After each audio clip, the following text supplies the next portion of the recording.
dapat ikhwan seiman. Niatnya dah sepertiga itu. Banyak lah. Tengok saya, mampu lah saya.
Okey.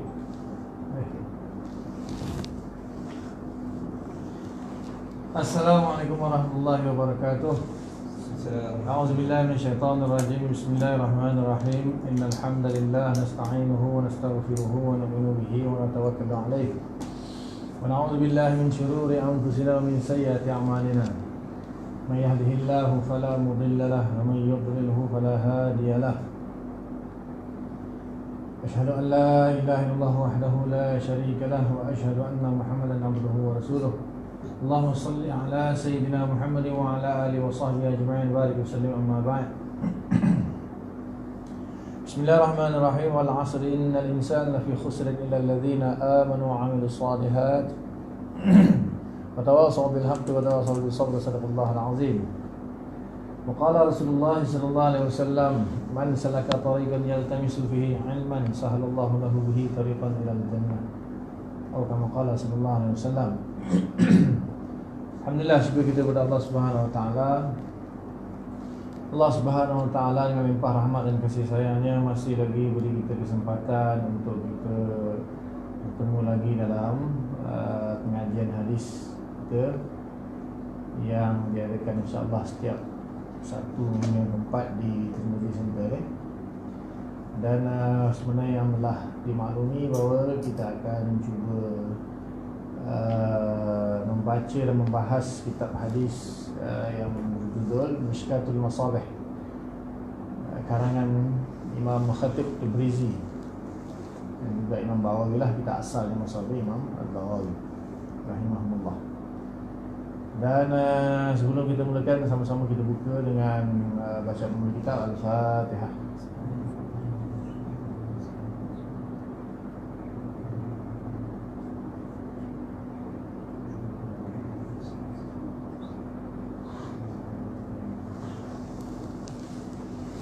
Bismillahirrahmanirrahim. Jadi insya-Allah kita akan masuk kepada sebuah hadis yang musannaf Imam Khatib Tabrizi muatkan dalam mukadimah dia, di akhir mukadimah dia, iaitu hadis innamal a'malu binniyat. Insya-Allah kita bahas dulu hadis ni sebelum kita masuk kepada Kitabul Iman, iaitu hadis yang berkaitan dengan keimanan. Jadi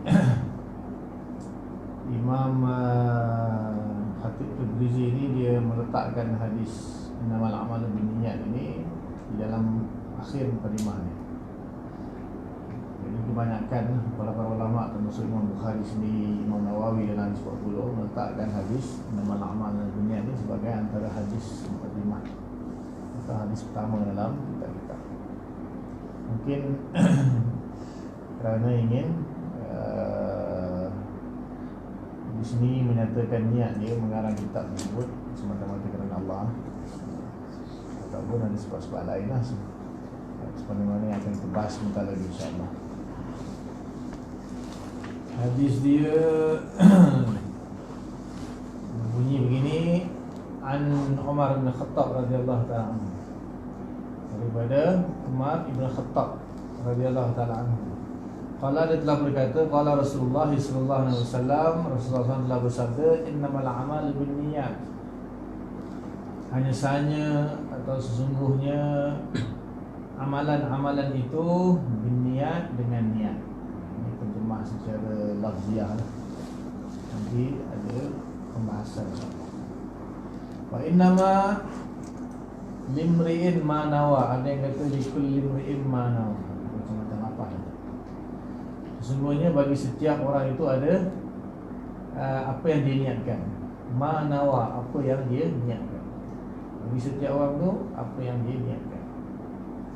Faman kanat hijratuhu ila Allah wa rasulihi fa hijratuhu ila Allah wa rasulihi. Barang siapa yang adanya hijrahnya itu untuk Allah dan Rasul, maka hijrahnya itu kerana Allah dan Rasul. Di sini dia kata ila lah. Di sini kalau kita bahasa Melayu, berhijrah kerana Allah dan Rasul, maka hijrah itu dianggap sebagai hijrah kerana Allah dan Rasul. Kemudian man kanat hijratuhu lidunya yusibuha, barang siapa yang dia berhijrah untuk mendapatkan dunia, untuk ila dunia yusibuha, untuk dunia yang ingin dia dapatkan. Awi mura'atin yatazawwajuha, ada lafaz macam tu. Ada lafaz yankihuha, kerana wanita yang ingin dia nikahi atau dia kahwin. Maka fa hijratuhu ila ma hajara ilaih, maka hijrah itu, hijrahnya itu atas apa yang dia hijrahkan ataupun apa yang dia niatkan. Maka di sini dia punya asas kepada hadis tersebutlah perbahasan tentang niat lah. Kemudian Nabi SAW bagi contoh tentang niat tersebut, iaitu tentang hijrah. Sebab asbabul wurud daripada hadis ini pun ada kaitan dengan satu orang yang dia berhijrah, mengikut Nabi berhijrah kerana ingin menikah dengan seorang perempuan. Jadi perempuan tu nama dia apa? Mulqais lah. Jadi dia kata, kalaulah kau nak kahwin dengan aku, kena hijrah. Akhirnya dia pun berhijrah. Maka peristiwa itu disampaikan oleh Jibril ke Nabi SAW, maka keluarlah hadis ini sebagai satu contoh lah. Jadi dia berhijrah kerana ingin menikah dengan seorang perempuan. Maka di situ kan lafaz tu jelas, tapi Nabi tak beritahu siapa dia dalam hadis ni secara umum. Tapi bukan tak boleh kalau hijrah kerana nak kahwin perempuan, bukan tak boleh. Nanti ada pembahasan panjang tentang masalah contoh ni. Itu hanya sebagai contoh. Jadi poin dia yang dia nak bahas di sini adalah hadis innamal a'malu binniyat. Okey, para ulama membahaskan hadis ini panjang dan betul lah. Sangat-sangat panjang. Saya insya-Allah saya akan rujuk kepada beberapa kitab lah dalam mensyarahkan kitab Mishkat ni. Antaranya saya akan gunakan syarah Tibi, Imam Tibi yang bermadzhab Syafi'i, muhaddis yang bermadzhab Syafi'i. Imam Tibi dia meninggal pada tahun 743 kurun yang ke-8. Kemudian juga Fathul Ilah Ibnu Hajar Al-Haytami, seorang mujtahid tarjih dalam mazhab Syafi'i juga, muhakkik Ibnu Hajar Al-Haytami, meninggal pada tahun dalam 974 kurun yang ke-10. Dan kitab-kitab yang lain lah yang ada kaitan dengan hadis-hadis tersebut. Sebab hadis ini dia bukan hanya ada dalam satu kitab saja, dia ada dalam banyak kitab. Di sini antara yang disyarahkan oleh Imam Zainuddin Iraqi dalam Tarhut Tasrif, dia kata hadis ini dikeluarkan Aimatus Sittah. Maknanya ada dalam Bukhari, ada dalam Muslim, ada dalam Abu Dawud, ada dalam Tirmizi, ada dalam Nasai, ada dalam Ibnu Majah. Hadis ini diriwayatkan oleh ke-6 imam hadis ataupun kitab-kitab mereka yang masyhur dengan gelaran Kutubus Sittah, kitab-kitab hadis yang usul, mana yang dah kita bahas sebelum ni lah. Dan hadis ini dikeluarkan oleh Imam Muslim daripada Muhammad bin Abdullah bin Numair. Ibnu Majah meriwayatkannya daripada Abu Bakar bin Abi Syaibah, dan kedua-duanya daripada Yazid bin Harun. Dan ittifaq di antara Syaikhan Bukhari Muslim daripada riwayat Imam Malik dan Hamad bin Zaid dan Ibnu Uyainah dan Abdul Wahhab As-Saqafi. Imam Bukhari, Imam Abu Dawud meriwayatkan daripada Imam Sufyan Thawri. Imam Muslim juga meriwayatkan juga daripada Tariq ataupun jalan Imam Lais dan Ibnu Mubarak, Lais bin Sa'ad ataupun Ibnu Mubarak. Kemudian Abi Khalid Al-Ahmar dan Habs bin Ghiyas. Imam Tirmizi daripada riwayat Abdul Wahhab As-Saqafi. Imam Nasai daripada Tariq Imam Malik, Hamad bin Zaid dan Ibnu Mubarak dan Abi Khalid Al-Ahmar. Dan Ibnu Majah juga meriwayatkan daripada Imam Lais bin Sa'ad. Ke-10 tadi yang disebutkan tadi daripada Yahya bin Sa'id Al-Ansari. Jadi menunjukkan bahawa hadis ini kan masyhur. Hadis ini masyhur lah. Imam Bukhari meriwayatkan hadis ini dalam 7 tempat dalam kitab sahihnya. Imam Bukhari meriwayatkan hadis ini pada 7 tempat dalam kitab sahih dia. Dalam kitab Banil Wahyi, dalam kitabul Iman, kitabul Nikah, kitabul Hijrah, Tarkul Hiyal, kitabul Ittaq, kitabul Nuzul. Imam Muslim meriwayatkan hadis ini dalam kitabul Jihad. Imam Abu Dawud meriwayatkan dalam kitab Talaq. Imam Tirmizi meriwayatkan dalam kitab Jihad. Imam Nasai meriwayatkan dalam kitabul Iman. Dan Ibnu Majah meriwayatkan dalam kitabul Zuhud. Nampak tak? Satu hadis bicara tentang niat, tetapi lain-lain bab. lain-lain bab dia diletakkan di dalam lain-lain bab. Bahkan Imam Bukhari letak pada 6 bab, 7 bab, letak pada 7 bab. Jadi itu menunjukkan kepada kita bahawa ulama ini apabila mereka ingin mengambil sesuatu hukum atau mengistinbat ataupun menggali hukum, mengambil iktibar daripada sebuah dalil, utamanya hadis lah, maka mereka akan tengok dari macam-macam sudut, dalam berbagai sudut. Jadi hukum-hukum itu memang diambil tak lagi daripada dua lah, iaitu Al-Quran dan hadis. Jadi apabila muncul sesuatu perkara, jadi untuk menentukan hukum, maka ulama akan melihat pada Al-Quran lah yang pertama terutamanya. Kemudian akan melihat kepada hadis. Jadi daripada hadis inilah maka macam-macam perkara, macam-macam hukum akan diistinbatkan oleh para ulama. Jadi kalau kita tengok yang seperti mana yang saya sebutkan tadi itu, macam mana boleh hadis nama-nama lebih tapi yang diletakkan di bawah bab macam-macam. Ada letak dalam bab bab pembebasan hamba pun ada, bab nazar pun ada, bab jihad pun ada, bab talak pun ada, kan? Dalam bab iman pun ada, dalam bab aiman pun ada, ketika sumpah, dan bab zuhud pun ada. Bagaimana menunjukkan bahawa hadis ini banyak luas dia punya madlu dia luas, boleh diistinbatkan bermacam-macam hukum daripada hadis tersebut. Kemudian hadis ini adalah hadis yang dikategorikan sebagai hadis ahad ataupun hadis afrad ataupun hadis fard ataupun hadis gharib, atau istilah mustalah hadis. Walaupun dia masyhur, tapi daripada sanad yang sahih dia ada satu jalan saja, iaitu diriwayatkan oleh Sayyidina Umar radhiyallahu anhu. Kemudian ini daripada sanad dengan sanad yang sahih, nanti akan ada lagi dengan sanad-sanad yang lain yang tidak sahih. Kemudian tidak diriwayatkan daripada Umar melainkan daripada Alqamah, dan tidak diriwayatkan daripada Alqamah melainkan daripada riwayat Muhammad bin Ibrahim At-Taimi, dan tidak diriwayatkan daripadanya melainkan daripada riwayat Yahya bin Sa'id Al-Ansari. Selepas itu baru dia jadi masyhur ataupun dia sampai ke 200 hingga 700. Maknanya kategori dia hadis gharib. Maknanya pada awalnya dia dianggap sebagai gharib, walaupun pada akhirnya dia menjadi mutawatir. Maka kita dah belajar sebelum ni kan, syarat hadis mutawatir itu mesti dia mutawatir pada setiap peringkat. Maknanya di peringkat sahabat sendiri perlu kepada jumlah yang ditetapkanlah, seperti mana yang kita bahas. Sebenarnya kan isu ni ada khilaf di kalangan ulama. Jadi menurut sebagian ulama kata Ibn Hajar, kalau riwayat tersebut memang daripada seorang yang hebat ataupun orang yang betul-betul dhabit, yang memang kuat hafalan dia dan segala sifat-sifat yang seperti adil ataupun siqah ataupun dhabit dia memang hebat, maka kadang-kadang 4 tersebut lah, atau 5 atau 10 atau 20 atau 30 atau 40, 70, 100, gantung.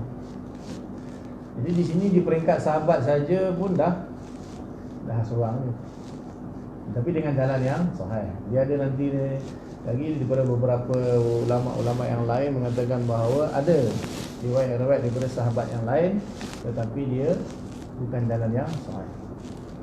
Kalau riwayat ataupun sanad yang sahih hanya daripada Umar, kemudian daripada Al-Qamah, daripada Muhammad bin Ibrahim At-Taimi, dan daripada Yahya bin Sa'id Al-Ansari.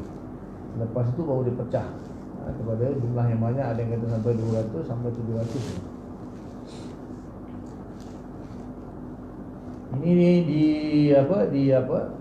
diperkatakanlah, maksudnya disebut oleh para ulama hadis zaman dulu, mengatakan bahawa hadis ini memang yang sahihnya daripada Umar, dan juga rawi-rawi yang disebutkan tadi lah.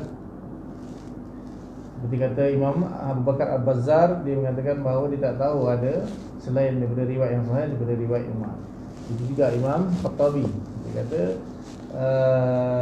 ulama tidak khilaf bahawa yang sahih tentang hadis yang nama amal binian ni adalah daripada jalan Sayyidina Umar dan yang seterusnya tadi.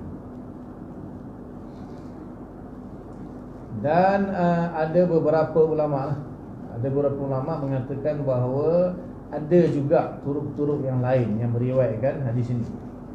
Ada jalan-jalan yang lain juga, maksudnya ada sahabat lain yang meriwayatkan hadis ini selain daripada Sayyidina Umar, iaitu hadis daripada Abu Sa'id Al-Khudri, Abu Hurairah dan Anas dan Ali. Ada 4 lagi sahabat yang lain menurut sebagian ulama, tetapi bukan dengan jalan yang sahih lah. Kemudian hadis Abu Sa'id Al-Khudri ini ada diriwayatkan oleh Imam Khattabi dalam kitab dia Ma'alim Sunan, Imam Darul Qutni dalam Gharaibul Malik, Imam Ibn Asakir dalam Gharaibul Malik, daripada riwayat Abdul Majid bin Abdul Aziz bin Nabi Rawat bin Malik daripada Zaid bin Aslam, daripada Atha bin Yasar, daripada Abu Sa'id Al-Khudri radhiyallahu ta'ala anhu. Dan katanya ini ada ghalat ataupun kesilapan daripada Ibnu Abi Rawat. Di situ dia punya illah dia lah, maknanya tidak sah. Kemudian hadis Abu Hurairah pula diriwayatkan daripada Rashid Al-Attar, boleh sebahagian takhrij hadisnya, dan itu merupakan satu kewahaman juga, satu kesilapan juga lah. Kemudian hadis Anas bin Malik itu daripada riwayat Ibn Asakir, daripada riwayat Yahya bin Sa'id dan Muhammad bin Ibrahim daripada Anas bin Malik. Maka dia kata hadis ini gharib jiddan. Yang betul-betul terpelihara adalah hanya hadis Umar sahaja. Dan yang diketahui daripada hadis Anas, apa yang diriwayatkan Imam Baihaqi daripada riwayat Abdullah bin Musanna Al-Ansari, itu juga hadis sebahagian Ahlul Bait daripada Anas. Dan dia kata di sini hadis dia ada masalah.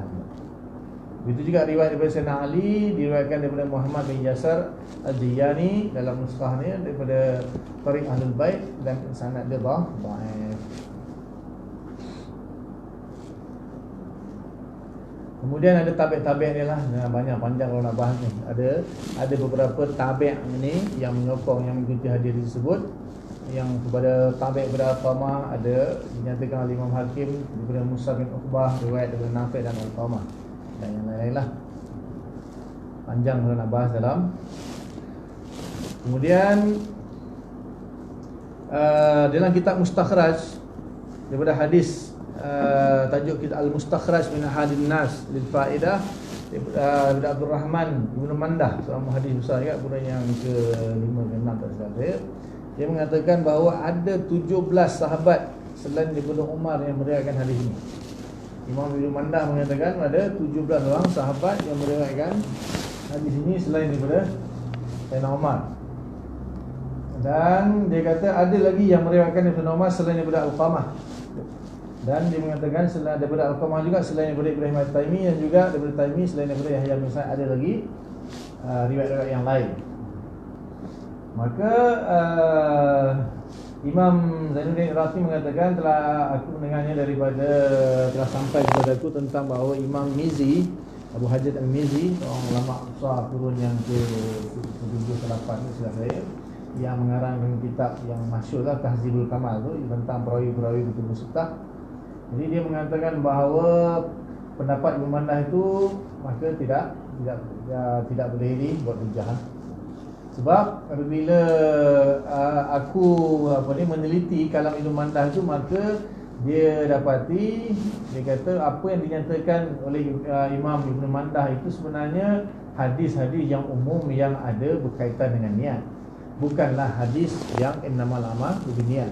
Maksudnya kalau daripada 17 orang sahabat itu, mana hadis-hadis lain yang ada kaitan dengan niat, bukan hadis yang innamal a'mal binniyat. Hadis periksalah.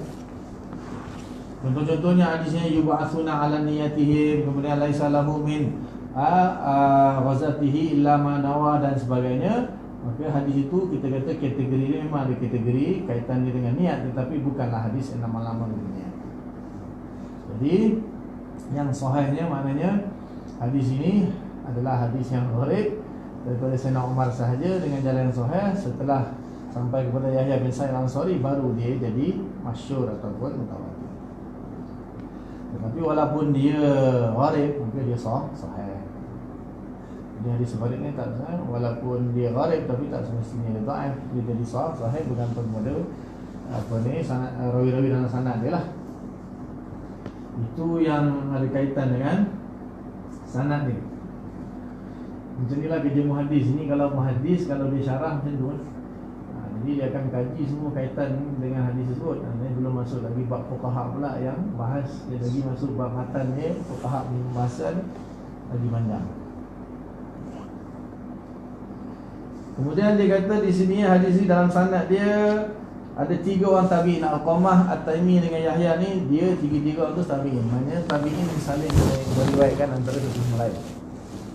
Dia tak semestinya hadis tu sahabat, batu tabi'in, batu tabi'at tabi'in. Itu seterusnya tu tak semestinya. Di sini dalam hadis ni ada 3 orang tabi'in berkumpul dalam satu tingkatan meriwayatkan hadis. Itu Alqamah meriwayatkan kepada Taimi, Taimi meriwayatkan kepada Yahya, berturun-turun ke bawah. 3 tu tabi'in. Itu juga di kalangan sahabat. Kadang-kadang ada sirarus sahabat riwayatkan daripada kibarus sahabat. Tapi kalau sahabat tu tak ada masalah. Kalau sahabat tak ada masalah, sirar ke kibar ke, semuanya kulluhum udul. Jadi tak dianggap sebagai hadis mursal kalau ada seorang sahabat tu menggugurkan sahabat yang lain. Maknanya sahabat tu tak dengar daripada Nabi, dia dengar daripada sahabat yang lain. Maka dia menggugurkan sahabat tu, dia terus kata qala Rasulullah, maka itu dipanggil mursal sahabat. Maka ulama kata sama saja mursal sahabat dengan marfu'. Sebab sahabat sama sahabat, dia udul dan dia tak mungkin berbohong lah. Tapi kalau tabi'in yang memursalkan hadis, satu jadi masalah. Ini satu contoh kan. Maknanya daripada Yahya bin Sa'id Al-Ansari dia riwayatkan daripada Taimi, Taimi daripada Alqamah, Alqamah daripada Sayyidina Umar. Jadi katakanlah Yahya ni dia kata qala Rasulullah, berarti dia dah buang berapa orang? Dia dah buang 2 tabi'in dan 1 sahabat. Jadi sebab tu Imam Syafi'i dalam hadis mursal, Imam Syafi'i hati-hati dalam berhujjah dengan hadis mursal. Sebab ada kemungkinan apabila tabi'in tu kata qala Rasulullah, bukan saja dia gugurkan sahabat, bahkan mungkin dia gugur beberapa orang tabi'in. Di sini contoh dia lah, maknanya di sini berkumpul 3 orang tabi'in dalam satu tabaqat, dalam satu tingkatan. Maknanya Yahya bin Sa'id Al-Ansari diriwayatkan daripada Ibrahim Taimi, daripada Alqamah, daripada Sayyidina Umar. Kalau dia kata qala Rasulullah, maknanya dia dah buang 3 orang. 2 orang di kalangan tabi'in, 1 orang di kalangan sahabat. Sebab tu Imam Syafi'i dia hati-hati dalam berhujjah dengan hadis mursal, kecuali hadis mursal Sa'id bin Musayyab.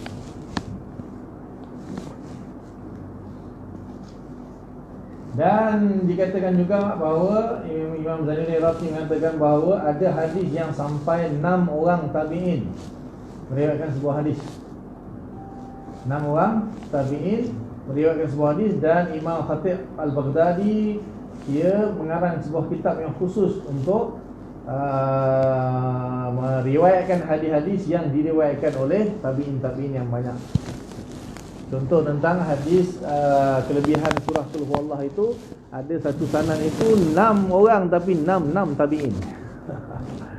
6 orang, maknanya tabi'in tu ambil daripada tabi'in yang lain, tabi'in yang lain, tapi semuanya tabi'in.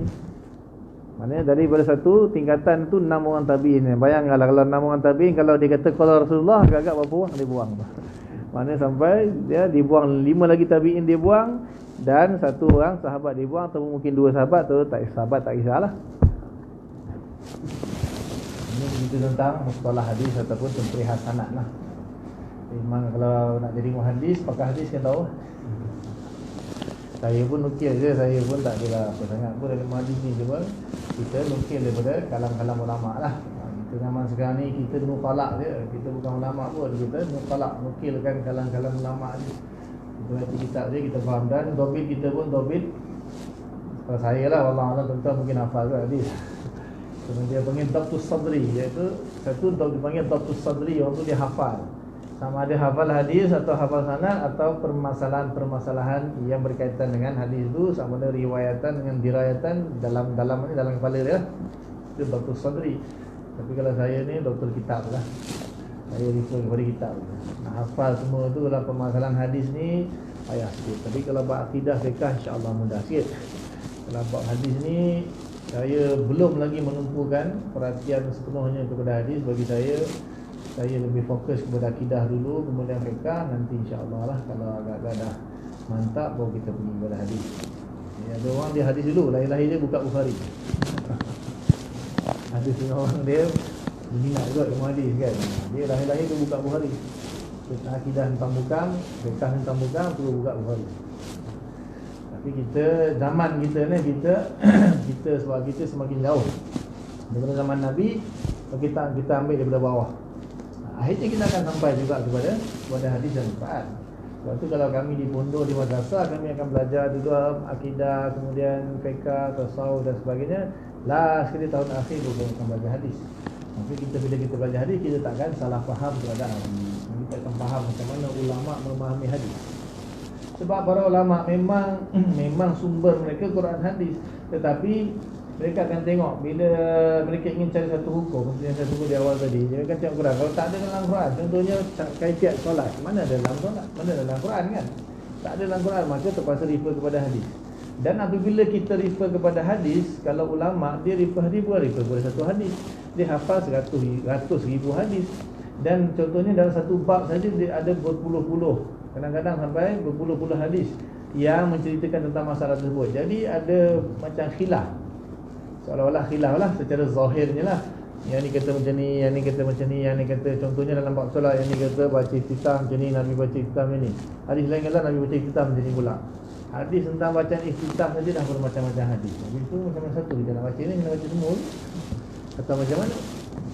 Maka di situlah para ulama tengok apa yang sahabat buat, macam mana sahabat berinteraksi dengan hadis-hadis Nabi. Maka ada sahabat ambil hadis ni amalkan yang ni, ada sahabat ambil hadis ni tak amalkan yang ni. Jadi sahabat sama sahabat pun silap. Sumber dia satu, Nabi je, hadis juga. Tapi sahabat sini dan mereka memilih antara amalan Rasulullah, mereka amalkan hadis ini, ada yang amalkan hadis yang lain.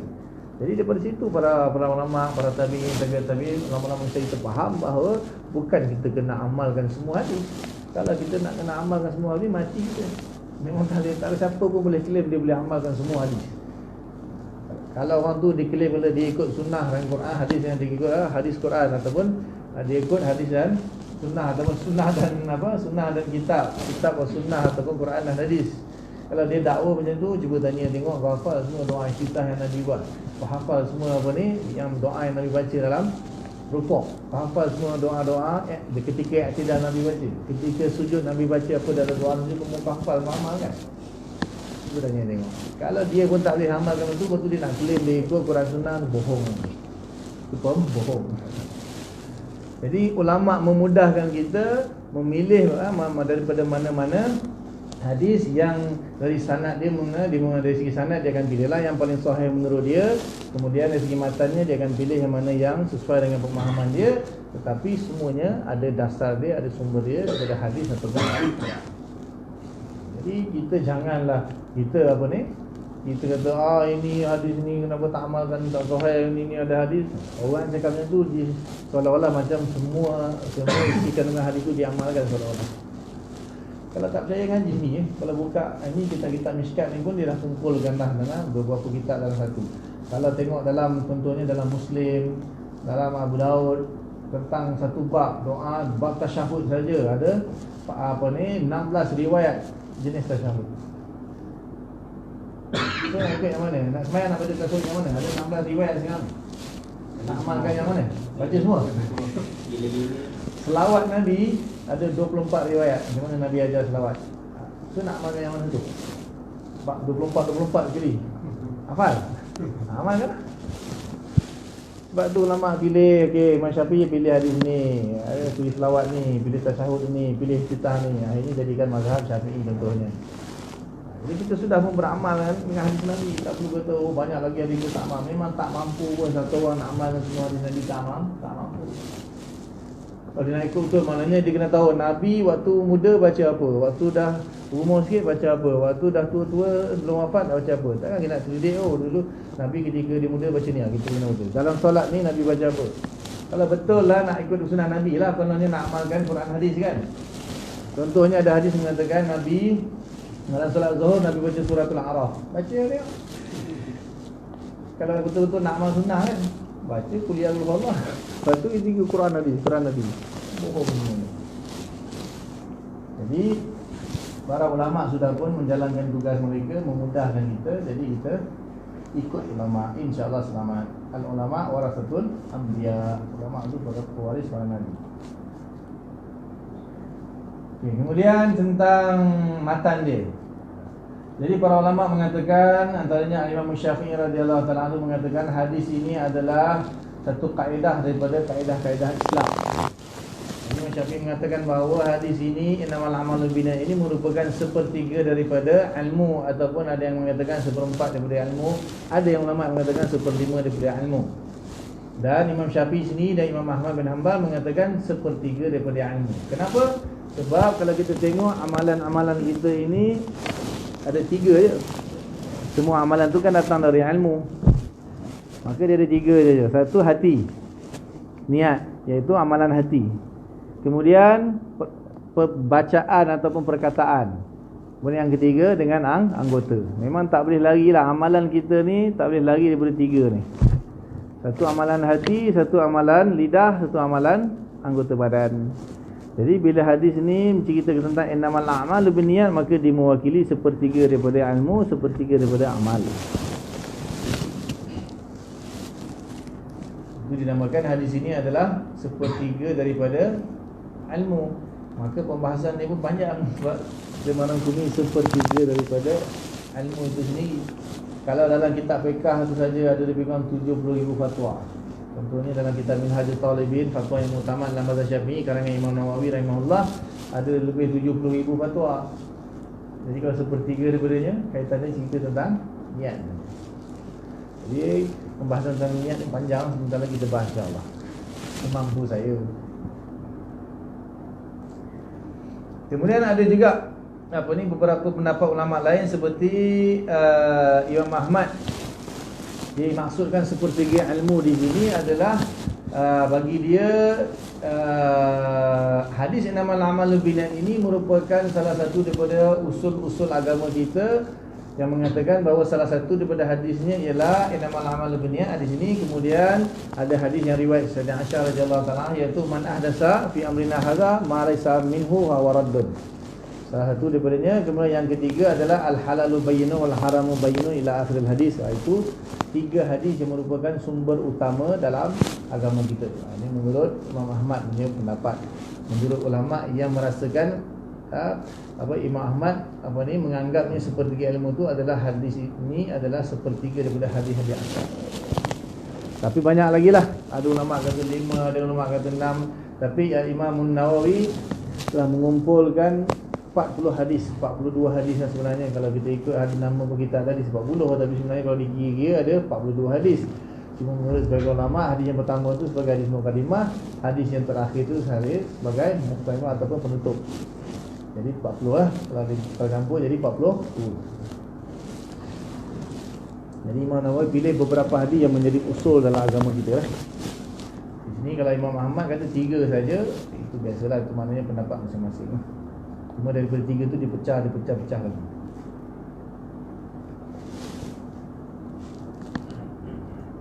Kemudian kita masuk kepada matan dia, innama. Hadis ini bermula dengan innama ataupun disambung innamal a'malu binniyat. Jadi innama ini menurut para ulama, majoriti jumhur ulama mengatakan adalah adawatul hasr. Innama ni adalah adawatul hasr, tu maksudnya untuk dia menghadkan sesuatu. Bila guna lafaz innama itu maknanya nak menghadkan sesuatu pada makna yang terpilih saja dan menafikan selainnya. Itu makna hasr. Jadi kalau digunakan innama lah.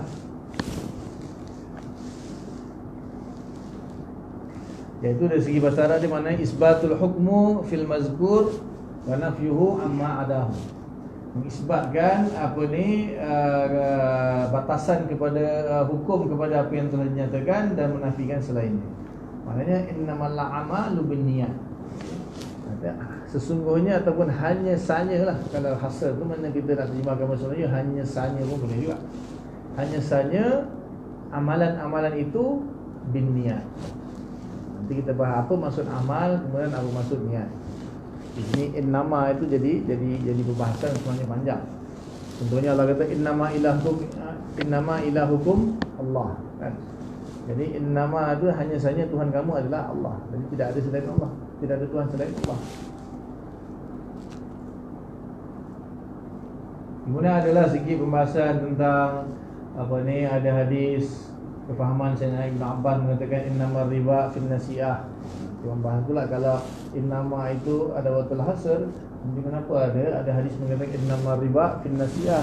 Hanya saja riba itu pada nasi'ah, padahal kita tahu selain daripada nasi'ah ada lagi riba fadl. Ada riba fadl dan riba yang lain lagi. Jadi seolah-olah innama itu tidak menunjukkan hasr, tidak menunjukkan bahawa dia hanya kepada apa yang dinyatakan saja, apa yang diisbatkan saja dan menafikan yang lain. Itu ada khilaf lah kat situ. Maka ulama pun kata tengok juga, maknanya adakah innama itu mutlak atau khusus, ataupun mutlak atau muqayyad, ataupun umum ataupun khusus. Itu pembahasan dalam usul fiqh lah. Maknanya kadang-kadang dia jadi umum, kadang-kadang dia jadi khusus. Jadi untuk mentatbikkan pendapat, maknanya kita kata innamal amal binniyat ni kita kata khusus. Sebab apa, nanti pembahasan tentang amal itu nanti panjang lagi. Sebab amal itu adakah amal-amal sesiapa sahaja, ataupun yang berkaitan dengan orang Islam sahaja, ataupun yang ada kaitan dengan syariat saja, ataupun amal-amal yang tak ada kaitan dengan syariat, ataupun amal orang beriman saja, atau termasuk amal orang kafir. Itu dibahas nanti. Jadi di sini jumhur memilih bahawa di sini di sini belum masuk innama secara khusus, ditujukan kepada amalan-amalan. Amalan apa?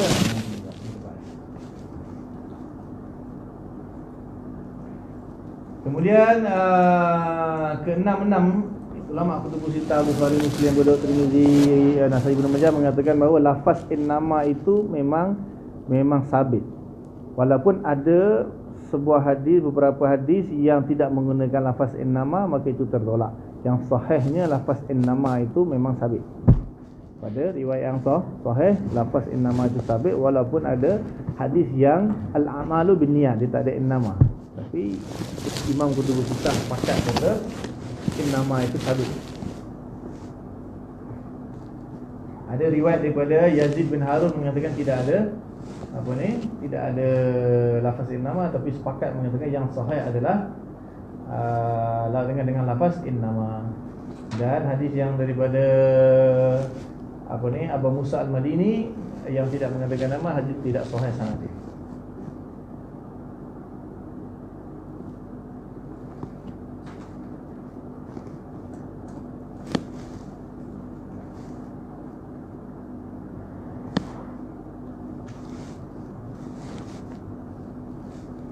Kemudian yang dimaksud dengan amal di sini, jadi innamal a'malu binniyat, sesungguhnya amal-amal itu dengan niat. Jadi kita dah tahu dah kan niat tu secara daruri kita tahu niat tu dalam hati. Maka tinggal sekarang ni ada lagi dua, iaitu amal-amal jawarih dengan amal-amal lisan. Jadi menurut sebagian ulama, sesungguhnya amal di sini maksudnya amal-amal yang dilakukan dengan perbuatan, atau amal-amal yang dilakukan dengan lisan bin niat, dengan niat. Maka tidak termasuk amalan-amalan hati. Sebab apa? Niat itu sudah pun dalam hati, adalah amalan hati. Niat itu adalah amalan hati. Jadi kalaulah kita masukkan amalan hati juga di sini, maka dia jadi daur ataupun tasalsul. Maknanya kalaulah amal hati pun perlu kepada niat, nanti maknanya niat itu sendiri perlu kepada niat. Niat itu sendiri perlu kepada niat, akhirnya dia jadi was-was. Jadi di sini yang dimasukkan amal ni di sini adalah amal jawarih dan amal lisan. Dia tak termasuk amal hati. Sebab nanti dia jadi daur tasalsul. Pasal apa? Kalaulah kita masukkan juga amal itu hati, maknanya amal innamal amal, maksudnya sesungguhnya amalan-amalan jawarih, amalan-amalan lisan dan amalan hati perlu kepada niat. Jadi oleh kerana niat pun termasuk dalam amalan hati, maka niat pun perlu kepada niat. Kalau niat tu perlu kepada niat, maka niat tu pun perlu kepada niat lagi satu. Niat satu lagi pun perlu kepada niat lagi, akhirnya dia jadi tasalsul. Tasalsul pun tasalsul rantaian yang tidak ada penghujung. Biasanya kata boleh malah wajib. Yang lebah dari itu.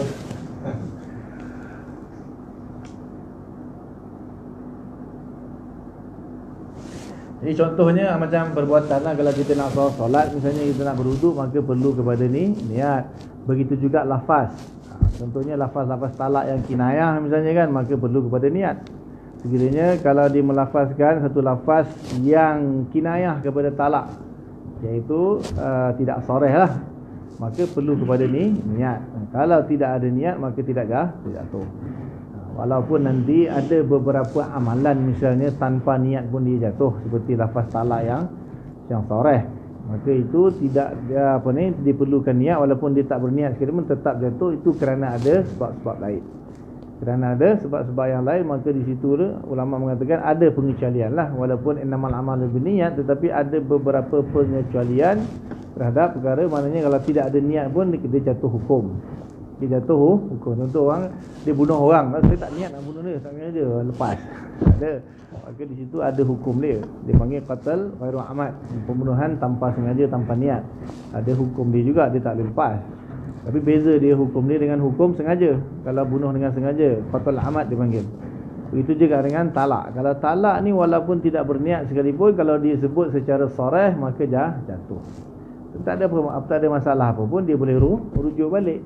Tapi kalau disebut talak 3 terus, jangan menyesal lah. Jadi bukan dia tak boleh balik berdiri, boleh, tapi kena tunggu dulu orang lain kahwin. Lepas tu kahwin yang sah, lepas tu jimat, lepas tu tirai, baru boleh dia kahwin baik semula. Tak boleh? Tak payah? Kalau tidak itu dia Ibn Taymiyah. Ijma' sahabat, ijma' ulama. Biasa dia orang lagi hebat daripada sahabat. Dia balik kepada asal. Dia tak pakai dah ijma' sahabat. Memang dalam bab ni Ibn Taymiyah yang dia sebab Sayyidina Umar yang asal dia. Sayyidina Umar yang meletakkan talak 3 itu jatuh 3. Asalnya talak dia diikut wakil, maknanya sekali menjatuhkan talak, jatuh talak 1. Tetapi zaman Sayyidina Umar tu ketika jadi khalifah, dia telah buat hukum, kalau lah orang tu jatuhkan talak sebut bilangan dia, maka jatuh 3. Maksudnya kalau dia sebut 3 ke atas lah, 100 ke 1000 ke, jatuh 3. Jadi dan sahabat semua tak ada yang menentang, semua sepakat. Akhirnya jadi ijma' sahabat. Dan a'immah yang datang selepas itu pun, tabi'in, imam mujtahidin, semuanya sepakat juga. Mana ijma' sahabat dan ijma' para ulama. Tiba-tiba ada juga datang nak lawan. Tapi kadang-kadang dipakai juga dalam bab ni. Ini bukan nak cerita bab talak ni, cerita pasal ada cabang sikit lah. Kadang-kadang ada setengah-setengah kes ulama ataupun qadi lah di mahkamah dipakai pendapat ni. Darurat lah. Kalau siapa sekarang kes penceraian timbun-timbun dekat mahkamah. Jadi kalau semuanya dia diambil fatwa yang mengatakan ijma' jatuh talak tu, akhirnya tertalaklah kebanyakan kes. Akhirnya kadang-kadang terpaksa pakai kaul tu juga. Terpaksa pakai kaul tu supaya tak terlalu banyak perceraian berlaku di negara kita lah, terutama. Kadang-kadang saya dengar ada beberapa orang ni dia ada kenal dengan qadi ataupun dengan mahkamah, dia kadang-kadang dipakai. Tengok keadaan lah. Tapi secara hukum kes-kes yang terpencil lah, nak menyelamatkan keadaan.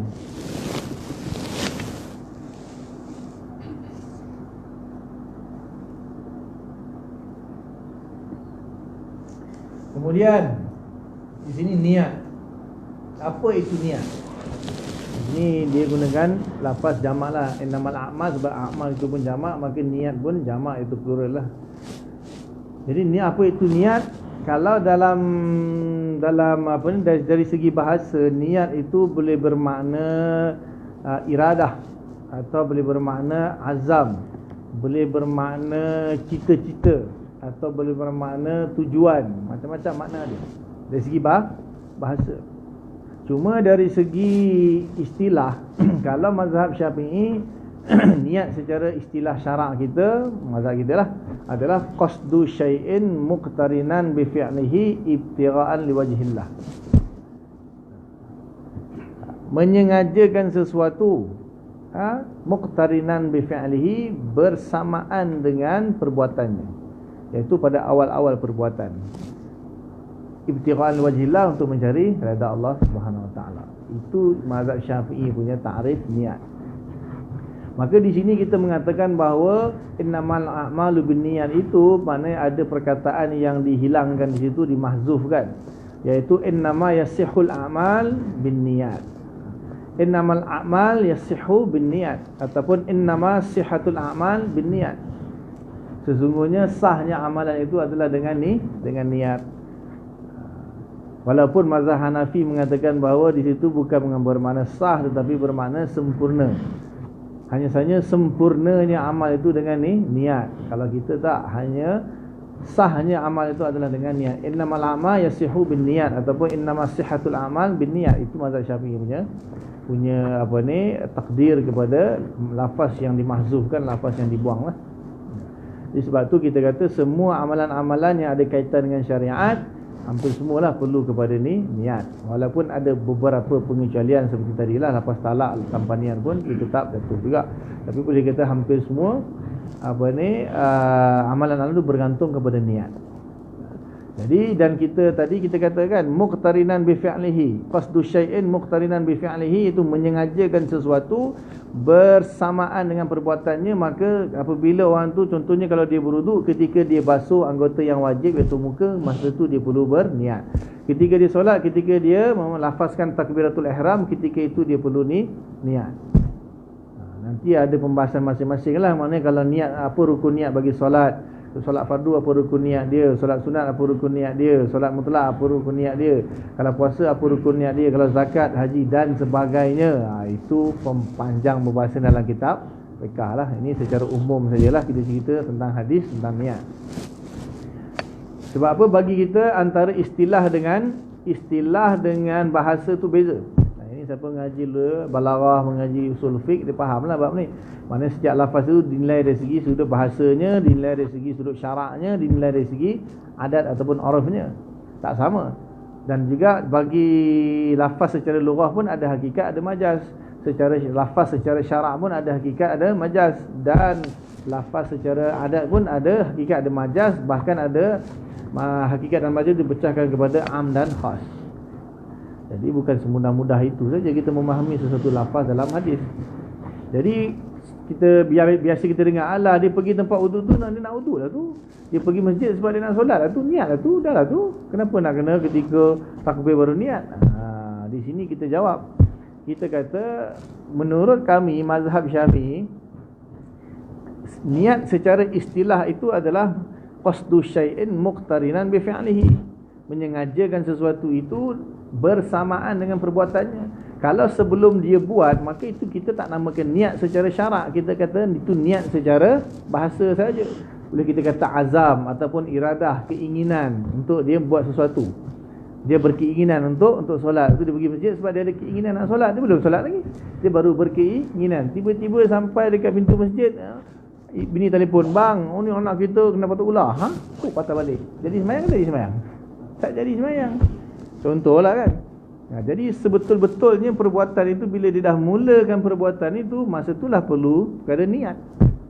Kalau dia belum lagi mula melakukan perbuatan tu, baru nak pergi tempat wuduk, baru nak pergi masjid ataupun dah masuk pintu masjid, dah berdiri, walaupun berdiri di saf sekalipun, selagi dia tak mulakan perbuatan, maka apa yang dia terlintas dalam hati dia, kita hanya panggil sebagai iradah ataupun keinginan ataupun azam ataupun tekad atau apa lagi, apa sajalah. Kita tak panggil dia niat secara syarak.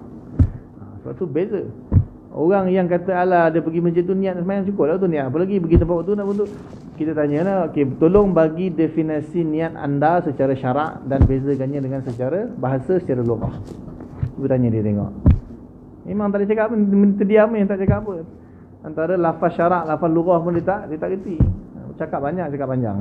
Cuba konon ni nak menyalahkan ulama kita. Apalah mazhab Syafi'i ni nak kena niat. Orang jahil cakap macam tu. Zaman sekarang ni kan dah ada platform dia untuk menyuarakan segala-galanya. Tu kita sebab tahu tu kejahilan, akhirnya dia mendedahkan kejahilan dia sendiri depan orang ramai. Betul, dia rasa dia hebat tu. Kita panggil jahil murakab, bodoh sombong Melayu tu. Jadi ulama kita dah teliti betul-betul. Jadi kalau niat mesti muqtarinan bi fi'lihi, baru dianggap niat secara syarak. Kalau kau nak pergi tempat wudu, nak wudu, datang masjid nak semayang, berdiri di saf, dah bangun kamat kan, dah bangun nak semayang, itu bukan niat secara syarak. Itu hanya niat secara lughah. Boleh dimaknakan dengan azam, tekad, keinginan, apa lagi. Itu bukan niat secara syarak. Kami ada niat kami secara syarak, dan secara syarak niat mesti muqtarinan bi fi'lihi, bersamaan dengan perbuatan di awal-awal perbuatan.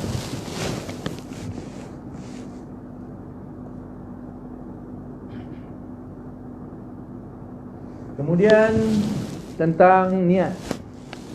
Apa faedah niat? Di sini ulama kita mengatakan, terutama mazhab Syafi'i lah, mengatakan bahawa niat itu membezakan antara amalan-amalan syarak dengan amalan-amalan yang bukan syarak. Jadi di situlah antara fungsi niat. Jadi apabila seseorang tu katakanlah dia basuh muka, dia basuh tangan, basuh kepala, basuh kaki, kalau dia tak niat wuduk, maka dia tak dianggap sebagai satu amalan agama ataupun amalan syariat. Dia kata dia basuh muka lah, dia nak sejuk lah kot, tabarrud ke misalnya, tabrid ke, dia nak menyejukkan badan je, maka tak dianggap sebagai.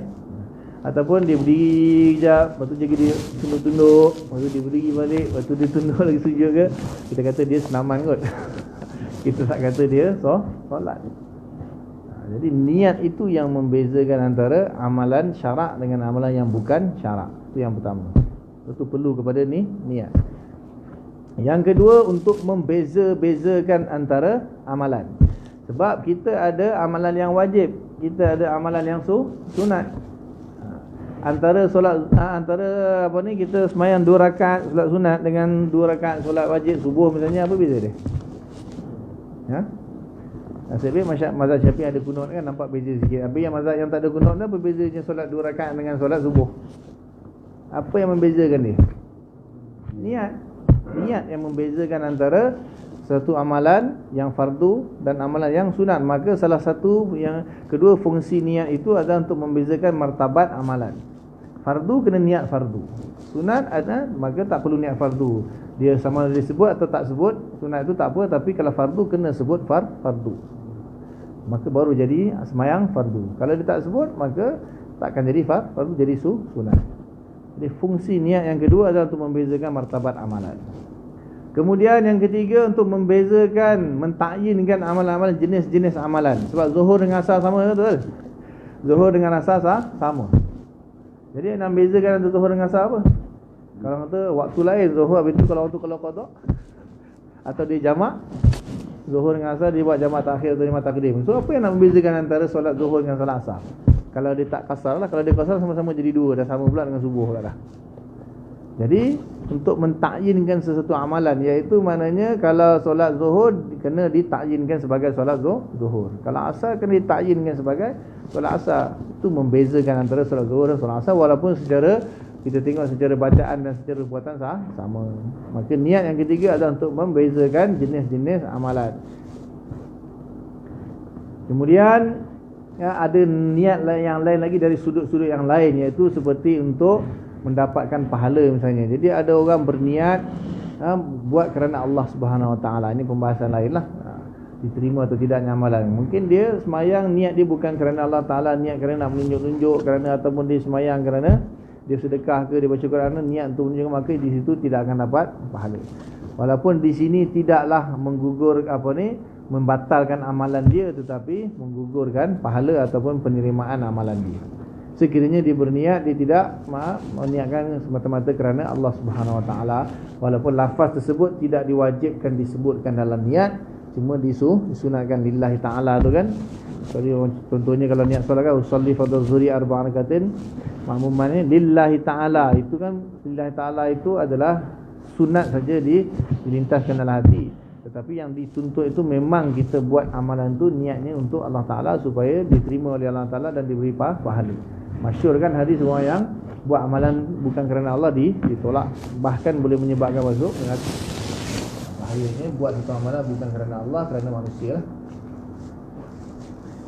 Dan banyak lagi lah pembahasan tentang niat ini.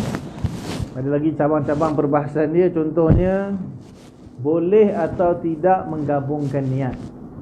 Ini perbahasan masyhur ni. Maka dalam mazhab Syafi'i, contohnya dalam kitab-kitab seperti kitab Ashbah wa Nazair, Imam Suyuti rahimahullah, dia membahaskan tentang bab niat ni.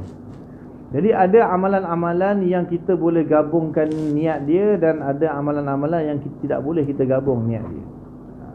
Jadi kita tahu kan, kita ada amalan yang ibadah dan bukan ibadah. Itu dah pecah dua dah. Kemudian ibadah pula, kita ada ibadah yang wajib, ada ibadah yang sunat, dan ada juga benda-benda yang harus.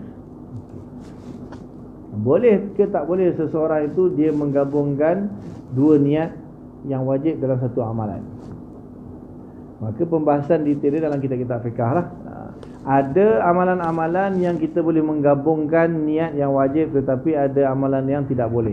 Contohnya dia nak niat sekali zuhur, dia buat 4 rakaat, niat sekali dua-dua sekali lah, zuhur dengan asar sekali. Itu tak boleh. Tak boleh. Itu tidak boleh. Jadi kita boleh katalah ada amalan-amalan wajib yang kebanyakan amalan wajib itu tidak boleh digabungkan niat dia. Dia ada dia punya amalan tersendiri. Kita tak boleh nak gabungkan amalan wajib ni dengan amalan ni jangan sekalian. Kebanyakannya tak boleh, walaupun ada beberapa yang mungkin diperbolehkan menggabungkan niat-niat. Kemudian antara wajib dengan sunat. Antara wajib dengan sunat boleh digabungkan tidak? Ada sebahagian boleh, ada sebahagian tidak boleh. Sebelum tu ada yang sunat ini, ada ulama pecahkan dulu kepada sunat yang maksudah dengan sunat yang ghairu maksudah.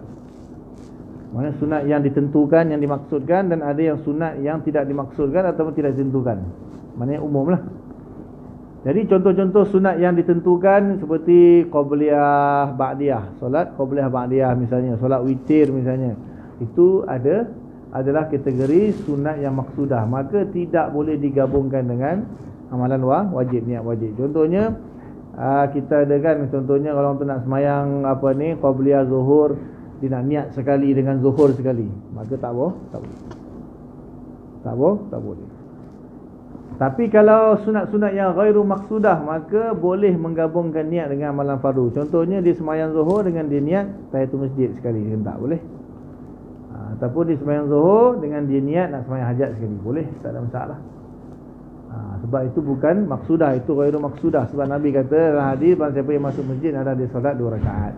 Jadi tak kira apa solat dia solat pun. Kalau dia solat zuhur sekalipun, dia solat duha ke, dia solat apa saja, yang penting dia solat, maka itu bukan maksudah maksudnya. Ini ulama punya ijtihad. Jadi boleh digabungkan. Yang masyhurnya khilafnya pada puasa lah. Dia nak puasa qada, dia nak puasa 6, dia nak puasa Khamis dengan Yaumul Baid, 4 sekali dalam satu. Dia nak dapat pahala semua sekali, tapi nak buat 6 hari je. Boleh ke tak boleh? Jadi di sini ada khilaf. Contohnya puasa Ramadan macamnya bagi wanita misalnya kan, dia ketika bulan Ramadan dia ada kedatangan haid seminggu lah katakan. Maka dia nak qada pada bulan Syawal, dalam masa yang sama katalah dia nak qada nak seminggu 7 hari. Tapi dia nak niat 6 hari itu sebagai puasa 6 bulan Syawal. Kebetulan pula jatuh pada Isnin dan ada jatuh pada Khamis. Dia nak niatkan juga dapat pahala Isnin Khamis. Kebetulan dia qada tengah bulan pula, jatuh pada 13, 14, 15 bulan tengah. Dia panggil puasa Yaumul Baid. Boleh tak dia gabung semua-semua tu nak dapat pahala sekaligus? Di sini ada khilaf. Menurut pendapat Imam Nawawi dengan Imam Asnawi rahimahullah kata tak boleh. Puasa yang wajib iaitu qada wajib, maka tidak boleh digabungkan dengan puasa yang sunat. Kalau digabung juga batal dua sekali. Batal puasa tu. Yang kedua, pendapat Ibnu Hajar Haytami mengatakan boleh menggabung, tapi dengan syarat mesti kena niat lah. Mesti kena niat, barulah dapat baik. Kalau dia tak niat, wa innama likulli imrin ma nawa kan hadis dia tadi. Maka kalau dia tak niat, macam mana dapat pahala? Maka boleh dan perlu berniat semua-semua sekali. Pendapat yang ketiga, Imam Ramli mengatakan bahawa boleh tetapi jangan niat. Jangan gabungkan niat, cuma dia harap saja. Dia puasa 6, contohnya dia puasa qada, maka dia harap-harap dapat pahala puasa 6, dapat pahala puasa Isnin Khamis dan Yaumul Baid misalnya, kalau berlaku pada tengah-tengah bulan dan hari yang Isnin atau Khamis. Tapi jangan digabungkan niat, kerana itu akan membatalkan. Cuma harap dapat pahala saja. Kalau Imam Nawawi jelas tak boleh gabung, kalau gabung batal. Itu ada khilaf sikit. Sebab apa? Sebenarnya dalam menentukan puasa 6 itu adakah maksudah atau ghairu maksudah, Isnin Khamis itu maksudah, itu yang jadi khilaf. Tapi Imam Nawawi kata tak boleh lah. Tapi Imam Ibn Hajar kata boleh, Imam Raja kata boleh, tapi cuma yang boleh kata jangan gabungkan niat. Maksudnya nak ikut Allahu'alam, bagi orang yang hati-hati, yang lebih selamat pegang pendapat Imam Nawawi lah. Dia qada lah, nak puasa 6 lah. Tetapi kalau macam puasa 6 itu dia nak gabung dengan puasa Isnin Khamis ataupun Yaumul Baid, itu ulama kata boleh. Sebab apa? Itu antara sunat dengan sunat. Menggabungkan antara sunat dengan sunat boleh. Cuma yang tak boleh itu bila sunat maksudah dengan sunat maksudah, itu tak boleh. Contohnya dia nak gabungkan qabliyah zuhur dengan ba'diyah zuhur. Dalam bab solat, kita mazhab Syafi'i, kalau satu orang tu dia tak sempat buat qabliyah zuhur, dia sampai-sampai masjid misalnya atau surau dah kamat, maka dia masih boleh solat qabliyah selepas zuhur. Dia bukan gugur. Dengan syarat tadi memang dia tak sempat. Tapi kalau dia sampai-sampai dia ada masa lagi 2-3 minit sembahyang qabliyah tu, dia layan WhatsApp dulu misalnya kan. Lepas tu kamat, itu dah tak boleh lah. Itu gugur tuntutan. Pasal apa? Dia ada waktu untuk dia siap qabliyah tapi dia tak buat qabliyah, maka gugur tuntutan dia. Tapi kalau memang dia sampai je surau tak sempat, dah kamat, maka dia boleh buat qada, maksudnya dia boleh carry forward dia punya qabliyah selepas buat. Subuh pun boleh, asar pun boleh kalau dia nak buat lah, memang tak sempat. Kalau zuhur misalnya dia ada ba'diyah dia kan. Jadi kalau dia nak bawa qabliyah dia dengan selepas zuhur, nak gabung dengan ba'diyah tak boleh. Qabliyah itu maksudah, ba'diyah pun maksudah, maka tak boleh niat sekali. Kalau nak buat asing-asing, kalau nak buat asing-asing, tetapi dengan syarat dia kena niat, dia kena buat qabliyah dulu. Maka sebelum dia buat ba'diyah, dia kena buat qabliyah dulu, lepas tu baru dia buat ba'diyah, boleh. Tapi kalau dia dah terbuat ba'diyah, maka gugur tuntutan qabliyah. Tapi nak gabung tak boleh, sebab sama-sama maksudah.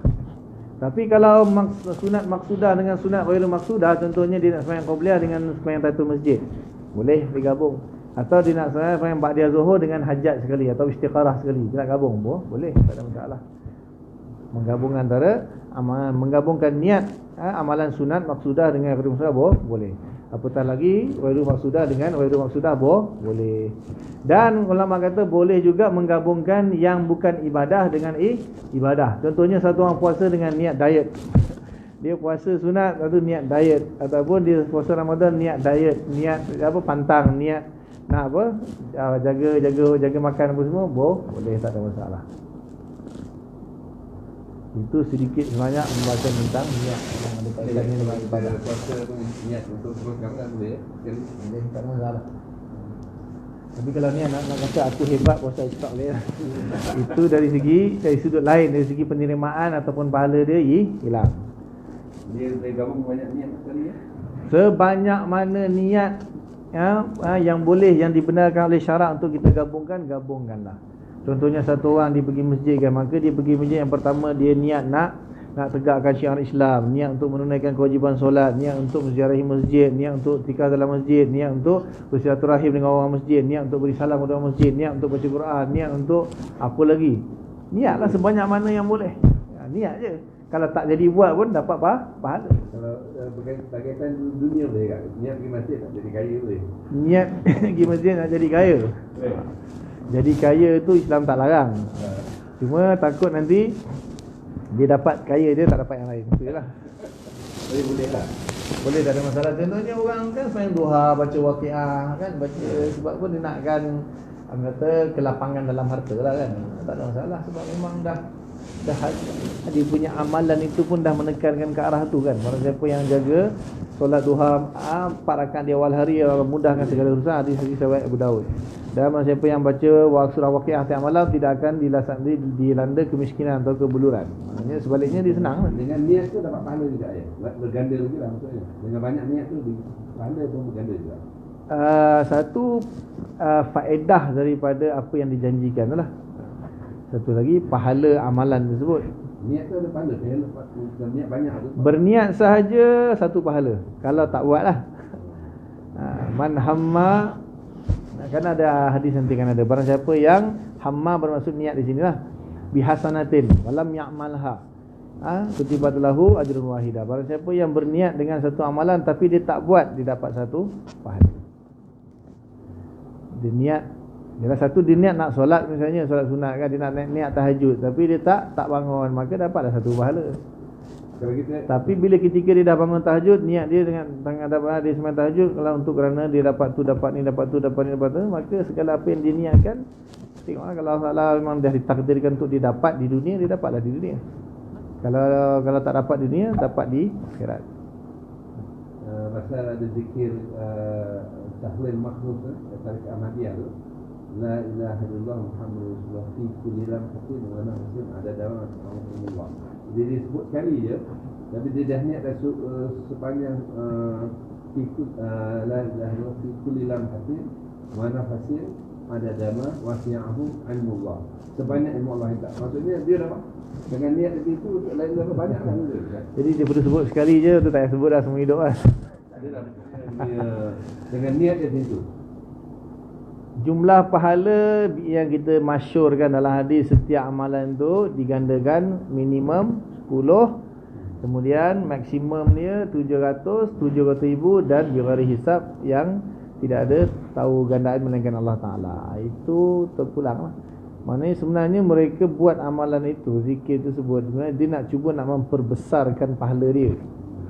Dia nak memperbesarkan pahala dia. Jadi macam Imam Syafi'i katakan sebanyak mana orang yang mengingati engkau dan sebanyak mana orang yang lalai kepada engkau kan. Jadi maknanya boleh katakan semua lah, meliputi semua. Jadi masing-masing nak memuji Allah ataupun nak menyebut nama Allah tu dengan satu lafaz yang boleh mendatangkan pahala sebanyak-banyaknya. Maka ada berapa banyak mana dia dapat, itu tak boleh ijtihad lah. Itu kalau pahala itu hanya milik Allah Ta'ala saja. Jadi adakah dia akan jadi berganda banyak dengan cara dia sebut qayyid tersebut? Mungkin dapatlah, wallahu a'lam. Sebab bab pahala ni, pahala dosa tak boleh ijtihad. Itu di luar ruang lingkup manusia ataupun mujtahid untuk berijtihad tentang pahala dan dosa. Tapi dia boleh berusahalah untuk mendapatkan pahala yang lebih dengan amalan yang dia buat, dengan dia menambah-nambahkan lafaz-lafaz yang mungkin membawa kepada peningkatan pahala dalam bab tu. Jadi kalau sure dapat ke tidak, Allahu a'lam kan. Maknanya seluas ilmu Allah tu tidak terbatas. Jadi maknanya dia nak dapat pahala yang tak terbatas lah. Tapi manusia tetap terbatas. Maknanya ilmu Allah tetap terbatas, tapi dia nak dapat pahala yang tak terbatas tak boleh, sebab manusia sendiri terbatas. Manusia itu dia terbatas, maknanya segala apa yang dianugerahkan kepada dia pun terbatas. Tak mungkin dia terbatas tetapi pahala dia tak terbatas, tak mungkin. Cuma dia bagi tahu bahawa benda itu maknanya nilai dia sama dengan ilmu Allah yang tak terbatas. Tetapi pemberian yang Allah akan beri kepada dia memang tetap terbatas, dan manusia itu sendiri terbatas. Dia punya zikir seperti dalam hati ni siap detik kan, nafas maksud dia niatkan sekali tu, dia niatkan setiap nafas dia, maksud dia diikatkan dalam seluruh hidup dia. Kalau itu maksud dia, maksudnya sebenarnya dia nak dia punya makna daripada kalimah itu, maknanya nak menunjukkan bahawa memang tidak ada Tuhan kan selain Allah tu. Maknanya maka pada setiap saat itu, maknanya hati dia tu tidak akan berubah, dia akan berubah. Tapi itu kan hanya sebutan yang dia qayyidkan saja. Tapi boleh jadi berlaku perubahan dalam hati dia.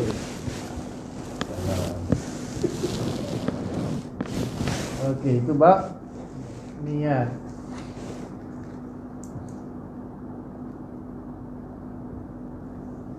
Ini baru yang ke-11, poin yang ke-11 ni dia ada 63 poin. 63 poin Imam Zainuddin Iraqi bahas tentang malam-malam dunia. Penting tak dulu. Dia panjang dia. Okey. Seperti yang saya sebutkan tadi, lintasan-lintasan hati ya, termasuk dalam niat. Jadi ada beberapa jenis lintasan hati yang kalau Imam Ghazali bahagikan kepada 4, imam yang lain dalam Hasyiah Jamal ala Jalalain tu kata 5. Yang pertama dipanggil khatir, lintasan hati. Yang kedua dipanggil hajiz, bulat. Yang ketiga hadithun nafs. Yang keempat ham atau niat. Yang kelima azam. Jadi khatir ini lintasan yang sekejap, dia terlintas sekejap je dalam hati, lepas tu hilang. Kalau hajiz ni lintasan yang agak lama sikit, dia bermain di fikiran. Yang ketiga hadithun nafs, dia berulang-ulang, dia datang, dia pergi, dia datang, dia fikir benda yang sama, pergi, dia datang, dia pergi, dia bermain-main dalam diri. Kemudian yang keempat dia panggil ham ataupun niat. Dia timbul lah niat, keinginan tu timbul lah, dah timbul keinginan, jadi dinamakan ni niat. Kemudian yang keempat dia panggil azam ataupun tekad. Dia dah bertekad lah, line clear dia jadi buat. Jadi ada dua kategori lah, satu baik, satu buruk. Jadi bagi kategori khatir, hajiz dan hadisun nafs ni, sama ada baik atau buruk yang terlintas dalam hati dia dari dalam tiga peringkat ni, tidak diberi dosa dan tidak diberi pahala. Kadang terlintas dalam hati, betul ke Allah ni wujud? Kok terlintas macam tu je, hilang kan, tak ada masalah. Ataupun dia bermain juga, pergi. Tapi bila dah timbul niat dah timbul, contohnya lebih kepada perbuatan, misalnya dia nak buat satu perkara, nak buat satu dosa, timbul dalam hati dia nak buat satu dosa, maka kalau bagi dosa, walaupun dia berniat, tidak diberi dosa, tidak akan diberi dosa kalau hanya berniat saja untuk buat dosa. Tapi kalau untuk buat benda yang baik, walaupun dia niat saja, sudah pun dapat satu pahala. Cuma ulama kata macam mana malaikat tahu niat yang baik dan niat yang buruk tu diberi pahala, tak diberi pahala, tak diberi dosa. Menurut sebagian ulama, dalam sebuah hadis ada juga menyatakan bahawa ketika manusia itu dia berniat perkara yang baik, akan timbul satu bau yang wangi. Bukan kita lah, malaikat akan terhidur sesuatu yang harum daripada hati dia, maka dia tulis pahala saja. Tapi kalau dia berniat sesuatu yang buruk, akan keluar bau yang busuk daripada hati dia. Tapi selagi tak buat, selagi itu malaikat tak tulis. Jadi kalau niat buruk ni hanya buat saja ataupun azam, nanti ada yang kelima. Sebab tu Melayu kata hati ni hati busuk. Daripada situ dia ambil hati busuk tu, maknanya dalam hati dia sudah timbul perkara yang tak elok. Macam mana atau hati boleh busuk kan? Jadi malaikat dia boleh menghidu. Dan yang kelima itu azam. Kalau azam memang buat baik dapat pahala, buat buruk dapat dosa. Azam saja. Dia belum buat lagi tapi dia azam dah. Jadi walaupun azam, tapi benda yang buruk, dia bertekad line clear je dia buat, maka belum buat lagi dah. Sebab tu dalam ada beberapa ayat dalam Al-Quran, Allah Ta'ala kata dalam sebahagian perbuatan hati itu diseksa. Diseksa. Maknanya itu menunjukkan bahawa tahap azam. Sebab ada dia bercanggah seolah-olah, sebab apa Nabi ada hadis mengatakan, contohnya tentang hadis ayat Quran yang mengatakan bahawa wa in tukhfu ma fi anfusikum wa in lillahi ma bis samawati wa in tubdu ma fi anfusikum aw tukhfu yuhasibukum billah. Jadi kalau kamu tampakkan apa yang ada dalam hati kamu, atau kamu sembunyikan, atau kamu sembunyikannya, yuhasibukum billah, Allah akan hisap. Mana kena? Allah hisap kena. Jadi sahabat kata, ya Rasulullah, payahlah. Jadi kalau dalam hati pun diseksa kan, dihisap. Kadang-kadang terlintas benda-benda yang buruk, kena hisap. Oh payahlah macam ni. Mana ada switch nak on off kan? Kalau timbul dalam hati, perbuatan masih lagi kita boleh tahan lagi, percakapan boleh kita tahan lagi. Tapi kalau dalam hati macam mana nak buang benda tu? Maka mula-mula Nabi kata, Allah Ta'ala dah turunkan ayat, kena taat lah, sami'na wa ata'na. Jangan kata sami'na wa asayna macam Bani Israel. Maka sahabat pun terima juga dalam hati yang berat. Ini kerana penerimaan itu, Nabi kata taat sajalah apa yang Allah dah turunkan. Okeylah, terima juga lah buat macam mana. Akhirnya kerana ketaatan tu, tambah lagi turun amalan Rasul tu kan. Ayat amalan Rasul lepas tu, maka Allah kata lahama kasabat wa alaiha maktasabat. Bermakna hanya yang dikerjakan saja yang baik akan dapat pahala, yang dikerjakan yang buruk dapat dosa. Maknanya kalau hati tak kena dimansuhkan. Tetapi masih lagi ada ayat-ayat yang lain yang mengatakan perbuatan hati diseksa. Ayat dia saya ingat. Kata hadilah, Allah kata disebabkan hati mereka diseksa. Maka antaranya ayat dia yang kata inna ba'daz zanna ismun. Inna ba'daz zanni ismun. Allah kata dalam surah Al-Hujurat, sebahagian zan itu, sangkaan itu adalah dosa. Jadi bermaknanya ada ayat Quran dan hadis mengatakan perbuatan hati itu berdosa, diseksa. Ada ayat Quran dan hadis mengatakan tak diseksa. Sebab itulah terjadinya pembahagian tersebut. Jadi ulama kata kalau tahap 1, 2, 3 khatir, hajiz dan hadis sunnat, maka baik atau buruk tak diberi pahala, tak diberi dosa. Tapi kalau niat, ada hadis yang khusus nanti. Ada hadis yang khusus yang membahaskan bahawa kalau niat yang baik, walaupun tak diamalkan dapat pahala. Tapi kalau man hamma bi sayyi'atin, mana siapa yang berniat walam ya'malha, maka dia tak amalkan, maka tak ditulis, bahkan dia tinggalkan, dapat pahala. Tapi selagi dia tak amal, tak akan dituliskan dosa. Kalau dia buat juga, tuliskan satu dosa. Tapi kalau dalam bab azam, maka yang jahat pun, yang buruk pun diberi dosa. Itulah yang dimaksudkan oleh ayat-ayat Quran dan hadis yang mengatakan bahawa siapa yang hati dia berbuat demikian, maka akan diazab. Itu kategori azam ataupun tekad. Jadi niat itu kedudukan dia pada yang nombor 4 tadilah, maknanya ke dalam bab kebaikan walaupun tak dilaksanakan dapat 1 pahala, tapi kalau dilaksanakan 10 kali ganda sampai 700, sampai gandaan yang berganda-ganda yang tanpa hisab lah. Kemudian kalau yang buruk, niat yang buruk, kalau diniat saja maka tidak berdosa, bahkan ditinggalkan niat buruk tu dapat 1 pahala. Tapi kalau dibuat juga apa yang diniatkan, maka itu pun malaikat akan tunggu dalam beberapa jam sebelum dia taubat istighfar atau tidak. Tak terus tulis. Ini menunjukkan bahawa rahmat Allah tu lebih luas daripada kemungkinan lah. Inna rahmati wasi'at ghadabi. Itu yang kaitan dengan ni niat. Ini secara umum lah. Secara khusus memang tak boleh nak bahas dalam fiqh Pak.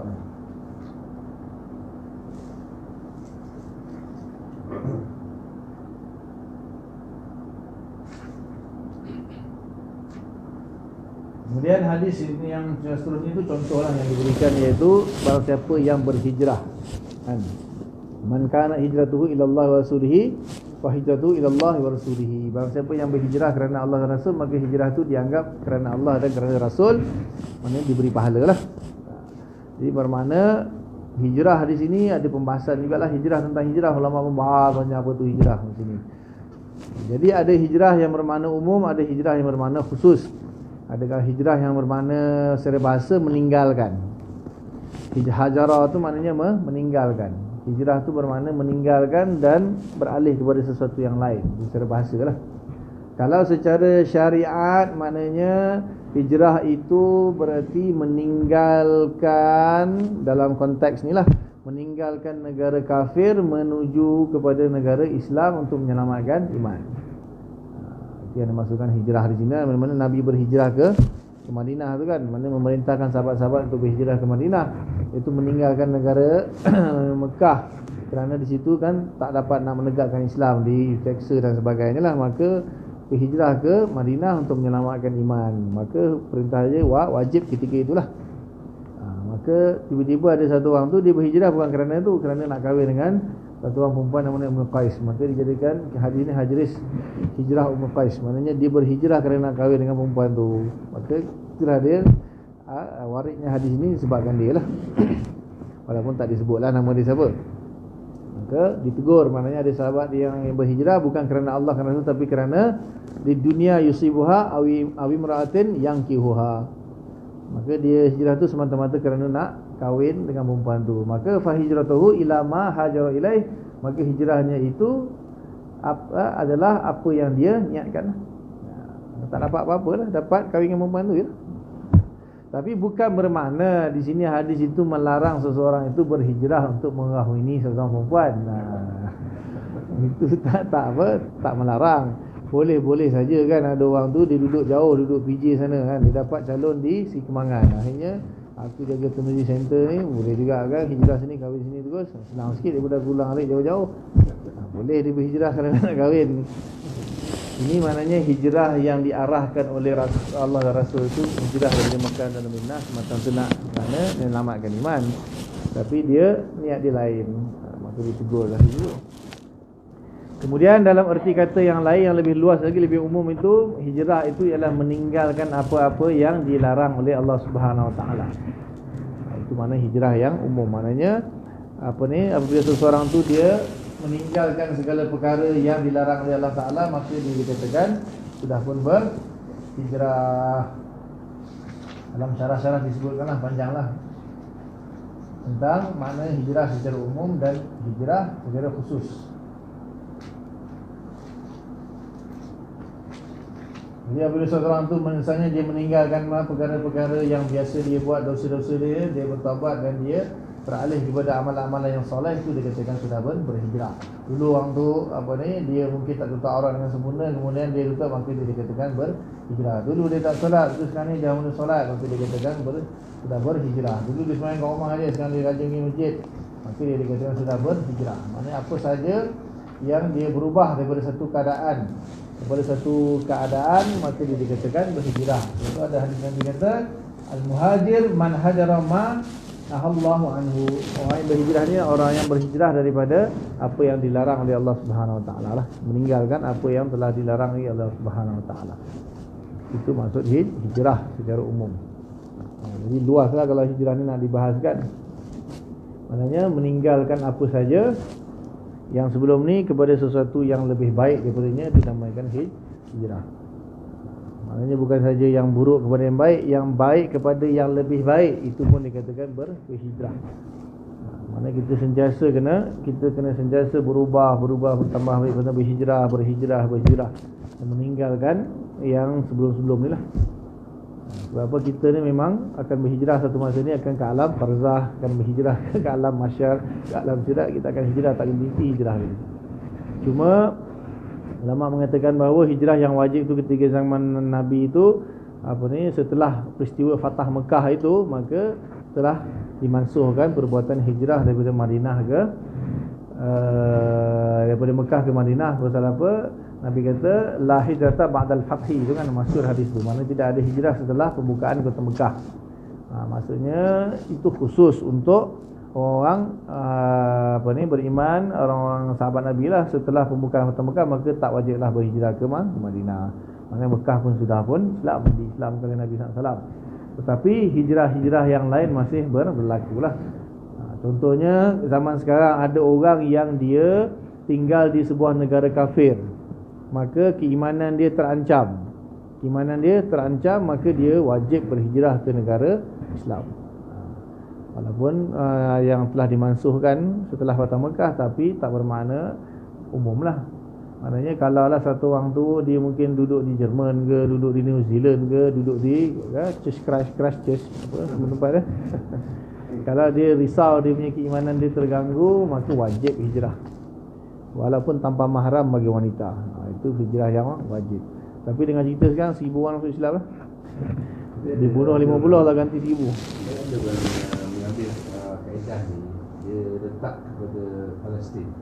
Orang Palestin dia bagi dia wajib tinggalkan Palestin, biar Israel ambil. Kan ada orang gunakan kaedah ni pada orang Palestin. Adalah satu orang tu lah, dia kata orang Palestin kena tinggalkan bumi Palestin sebab dizalimi oleh Israel. Ada satu fatwa ni dulu, oleh sekarang.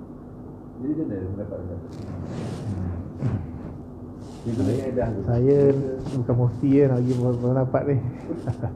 Bagi saya, saya hanya berani kata yang umum. Sekiranya keislaman dia terancam, maka wajib dia hijrah. Tetapi kalau kita lihat di satu segi yang lain pula, satu tanah air kita dicerobohi, maka wajib kita berjihad, menentang. Hukum dia difak tu wajib. Wajib fardu ain malah. Jadi kan di situasi ni kan, maknanya kalau dia tinggalkan tanah air dia, maknanya dia seolah-olah menyerahkan bumi suci itu kepada musuh-musuh Allah. Isu ni baru berlaku di Syria. Ada satu orang pelajar lah, dia kata dia lekehkan ulama-ulama yang tinggalkan Syria ni. Dia kata sebab lari di medan peperangan bagi dia, sebab dia pergi ceramah kan. Jadi dia dah mengaibkan dia lah ulama. Jadi benda tu yang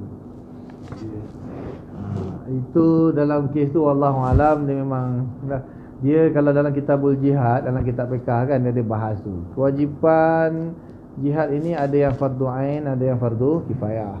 Kemudian dari sudut kalau negara diserang tu, fardu ain bagi penduduk dia mempertahankan. Kemudian fardu kifayah bagi negara-negara jiran ataupun kampung-kampung jiran yang jarak dia safar, untuk kalau tak cukup menjadi berubah jadi fardu ain untuk membantu. Kemudian dia pergi lagi kepada yang lebih dekat lagi.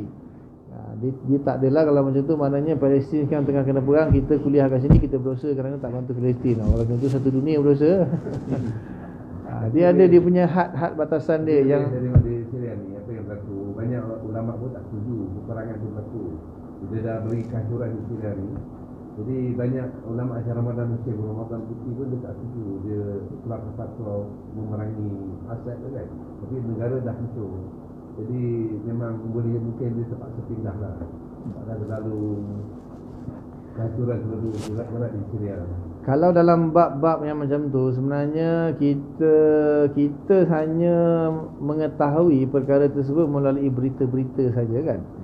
Maknanya wakil yang sebenar yang berlaku di negara tersebut kita tak tahu. Jadi orang yang hanya memahami waqi' saja yang boleh keluarkan fatwa dalam bab ni.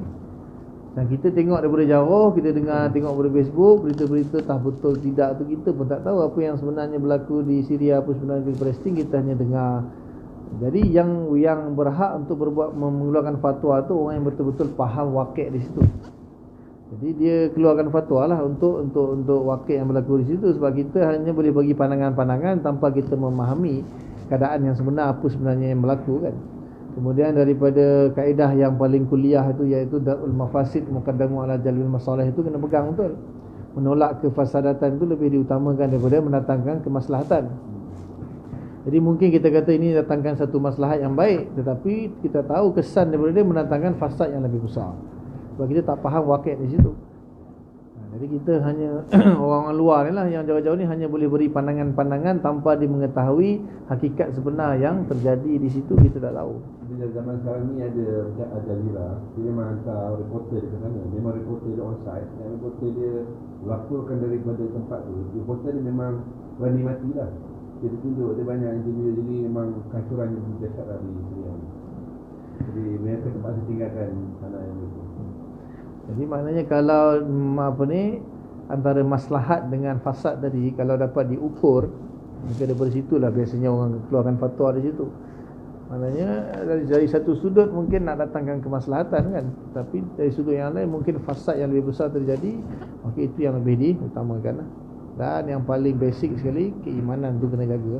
Kalau sampai tahap mengancam keimanan, kena hijrah lah, buat macam mana. Itu memang kalau saya payah sikit lah nak keluarkan hukum dalam bab-bab tu lah. Cuma masalah ni ada pelajar Malaysia ni, dia dah keluarkan hukum. Dia hanya pelajar. Dia anggap zaman sekarang semua orang nak jadi mufti. Zaman sekarang semua orang nak jadi mufti. Sebab apa? Dia ada platform dia. Itu platform dia tu. Platform dia semua di hujung jari je. Apa saja dia nak cakap, dia type, dia cakap. Apa saja yang dia rasa ni, dia sampai ada satu yang saya terbaca baru ni, dia kata tentang solat gaib tu kan. Apa gaib? Orang tu mati kena tembak, orang tu bukan gaib. Innalillahi. Solat gaib pun dia tak tahu benda. Dia pergi kata orang tu bukan gaib untuk kena tembak lah. Memanglah kena tembak. Siapa kata orang tu gaib? Dia tak tahu solat gaib tu apa, betul keluar. Dia kata satu statement yang bodoh ke apa, mengajak orang solat gaib. Sebab orang tu tak gaib pun dia kata. Nampak ada orang zaman sekarang, apa saja dia nak cakap, dia cakap. Melalui itulah, melalui Facebook ke, apa ke, WhatsApp ke, Instagram ke, WeChat ke, Twitter ke, apa saja dia nak cakap, dia cakap. Baru ni keluar kata bekam tak sunnah lah itu. Cakap apa suka je. So ada platform dia. Dulu kalau tak ada benda ni, kita tahu ke ada orang bercakap macam tu? Kita pun tak tahu. Jadi sekarang ni benda ni tu je, memang orang tu boleh mendedahkan kejahilan diri dia sendiri supaya dunia tahu dia jahil. Dia sendiri yang beritahu kat dunia bahawa dia jahil. Di samping ada kebaikan dia lah, itu kita umumkan. Kuliah ada di PC siap satu tak datang juga kan. Dia dengar rakaman je. Ada juga faedah dia, tapi ada jugalah dia punya keburukan dia.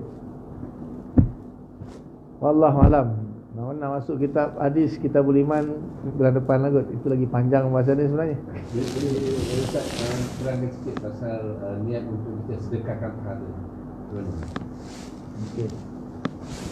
Contohnya wakaf ke, ataupun kita boleh ke semayang untuk niatkan pahala. Isu dia tentang menyedekahkan pahala ni 4 mazhab sepakat. Cuma tiga mazhab secara mutlak, satu mazhab kena ada taqyid. 3 mazhab Maliki, mazhab Hanafi dengan mazhab Hambali mengatakan bahawa secara mutlak apabila seseorang tu hanya sekadar meniatkan sahaja amalan pahala-pahala daripada amalan yang dia kerjakan untuk kepada si mati, si mayat ataupun si hidup, sama je, maka pahala tersebut akan diperolehi dan sampai kepada yang diniatkan. Tetapi mazhab Syafi'i dalam bab ni ada perincian sikit. Imam Syafi'i mengatakan bahawa kalaulah dia gaib, bukan gaib kerana hilang. Maknanya dia tidak ada pada, maksudnya kalau dia baca Al-Quran misalnya di kubur orang tu, maka tak perlu didoakan. Tapi kalau dia baca berjauhan daripada kubur, macam mana kita baca di rumah atau baca di masjid, baca di surau majlis tahlil, yasin, maka mesti kena doakan. Sebab tu dalam package buku tahlil kita tu dah ada dah, Allah maja'al wa ausil wa taqabbal thawaba ma qara'na ila arwahi fulan wa fulana. Kita kena doakan, tu syarat dia untuk sampaikan pahala. Iaitu, ya Allah, jadikanlah ataupun sampaikanlah dan terimalah amalan yang pahala daripada amalan yang kami wa ma qara'na minal qur'anil azim wa ma qulna ya Allah wa ma halalna min la ilaha illallah wa astaghfarnahu wa ma sallaina ala Muhammad, kan, Nabi Muhammad SAW. Maka kita niatkan segala apa yang kita Quran kita baca, la ilallah yang kita tahlilkan, kemudian apa yang kita istighfar, kita selawat tu, pahala dia sampaikanlah kepada arwah fulan bin fulan misalnya, baru sampai. Mazhab Syafi'i khusus. Sebab tu Wahabi selalu guna hujah tu, Imam Syafi'i kita tak sampai. Imam Syafi'i kita tak sampai secara niat saja, dia kena didoakan. Kena didoakan. Tapi 3 mazhab lagi kata niat saja tak perlu. Ini dalam nukil kitab-kitab lah, mazhab Hambali ke, mazhab, buka lah kitab-kitab dia orang, semua ni ada. Jadi orang cakap wakaf tu sendiri tulis nama tak cukup dah dalam wakaf sebenarnya. Kalau wakaf maknanya kita wakafkan maknanya satu part lah, wakaf tu satu part.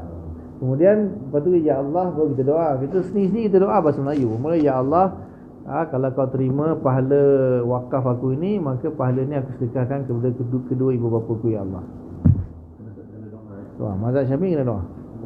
Syarat dia. Kalau mati mazhab lagi tak payah doa. Tapi itulah, ada beberapa amalan yang boleh dan ada beberapa amalan yang tak boleh. Kenduri tahlil.